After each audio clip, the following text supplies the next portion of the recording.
Well, I am known under the nom de plume of Jack Snow. Um, I'm from central Idaho. Um, I grew up on a 1,600-acre ranch. Um, my my mom and dad had 13 children, nine of their own and adopted four. I was adopted. I have no information, no idea who my biological parents were.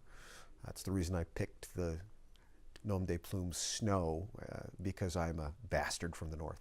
Um, but but um, we we were a cattle ranching agricultural family.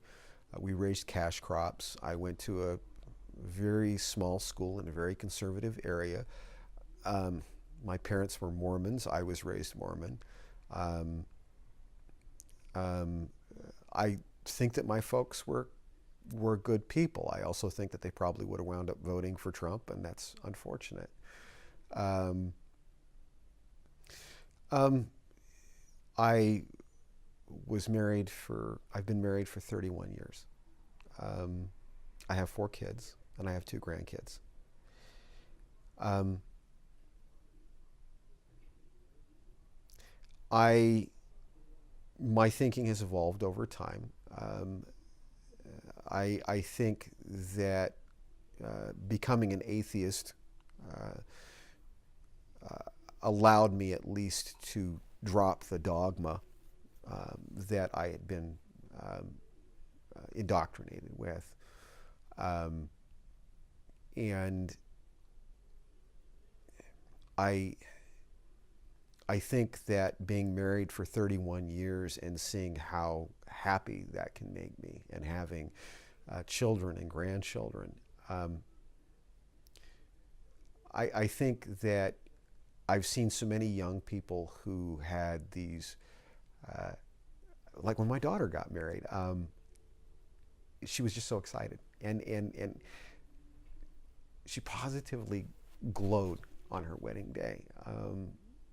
It was the happiest day of her life. And the very idea that somebody would be denied that opportunity because they happen to love somebody of the same sex, that's just wrong. You can't take away that opportunity from somebody. Most marriages aren't going to last, but the ones that do are beautiful. My mom and dad were married for, let's see, they were married in 41, and they were married until my mom passed in 2000, or no, excuse me, in 1997. And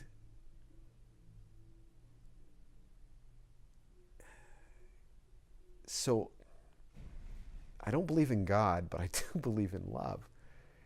And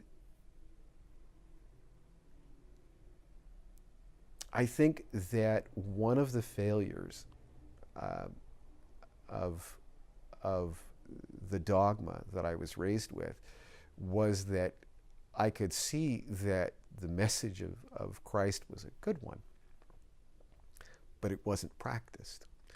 Um, I read the Bible cover to cover. I read the Book of Mormon cover to cover. I read as much of the Doctrine and Covenants as I could stomach before realizing that Brigham Young was a racist asshole, and I didn't want to learn anything else from him or about him. Um, I didn't become an atheist lightly. I gave all of that information a chance before deciding that it was either out and out false or not for me.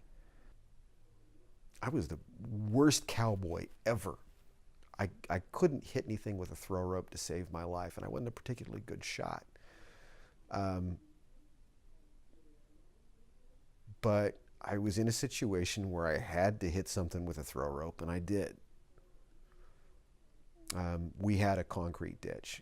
We very, very primitive operation until like the 1980s. We didn't have any sprinklers. Um, but we had this concrete ditch, and that was our big technological innovation. And so I had a heifer that went in the concrete ditch, and I chased her down. I tried to rope her, and I finally caught her before she went into the tube under the road where she would have died. And I got her down. I took her into my dad, and I said, she's hurt. Can we help her? And he stood her up. She fell down on her butt. I could look and I could see actually the vertebrae coming through her hide on the back. And he just shakes his head, and he walks back into the shop, and he comes out with a crossbeam hammer, and he says, you know what to do. And I did what I was supposed to do, and we ate veal. And that's part of the life there. And you get used to it. It's part of what you do. You butcher cattle. You kill things to keep them from suffering because you do have compassion. And those aren't things that just anybody can understand.